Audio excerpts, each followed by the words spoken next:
As we continue with our Bible teaching series in 1 Corinthians chapter 7, may I read with you the first 5 verses, and I've put that heading, or this heading, over this section, marriage and devotion.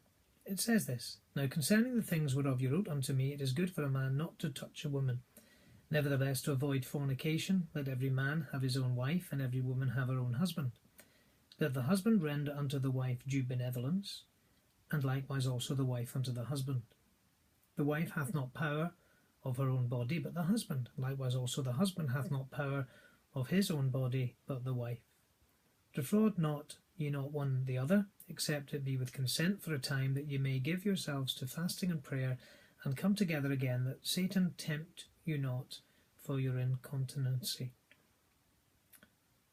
This is a very serious section and very important one for Christians to consider, so that they can maintain a good and healthy marriage. We're not going to deal with all of those 5 verses in one session, because it's a very important passage of Scripture and one that needs to be considered carefully. But listen to what it says. "Now concerning the things whereof you wrote unto me." Now the Apostle Paul, when he's writing to the church in Corinth, he deals with issues that have been brought to his attention. He also deals with issues that they have asked him about, and this is one of them. They wrote to him about this, and he really is dealing with this very delicate subject of sexual activity. But you'll notice what it does here. It makes it very clear that sexual activity is the preserve and the reserve of marriage.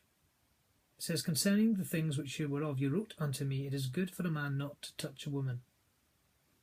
In other words, we're going to learn as you go through this passage, and actually when you get towards the end of it, that Paul is teaching that there is an advantage to the single life. Now that's a topic that isn't always dealt with. He is going to talk about his dedication to serving God, and that he feels that marriage would get in the way if he were to be married. Now Paul was either single or a widower, but as far as we know, he's single from these passages of Scripture.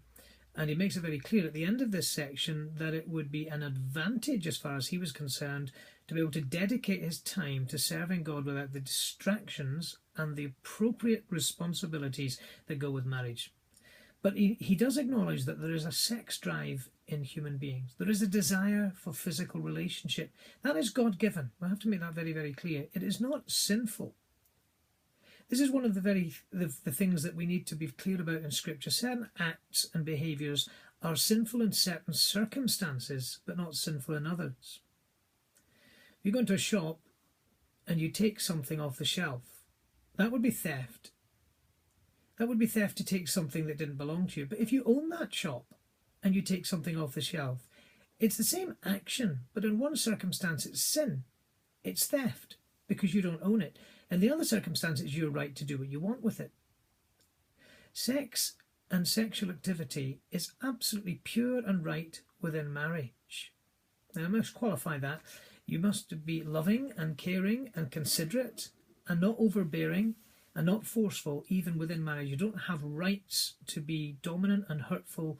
The section we've read talks about considering one another, and the wife has ownership of her husband's body, the husband has ownership of his wife's body. But remember that the Scripture teaches the husband loves his wife as Christ loved the church, and the wife she respects, she submits to, she owns the leadership that God has given to the man. And when those things are working in the way God intended, then there is mutual care and love and concern. But Paul is saying at the beginning of this section, it's good for a man not to touch a woman. In other words, it would be better to abstain from sexual activity. Of course, that's within marriage, but he's saying to avoid fornication, to avoid sexual activity that is sinful, let every man have his own wife, and let every woman have her own husband. Now, we'll go to deal with verses 3 and beyond in the next video teaching recording, but in this section, it's the ownership. There's possessiveness. There is a jealousy that is correct within marriage. I mean that in the sense that you carefully care for and protect and preserve your wife, your husband. You love each other. You have your own husband, you have your own wife, and you dedicate yourselves to each other. You love each other exclusively. You do not get involved in other sexual activity with other people outside of your marriage relationship. You are uniquely one for the other. Trust God bless us as we consider these truths together.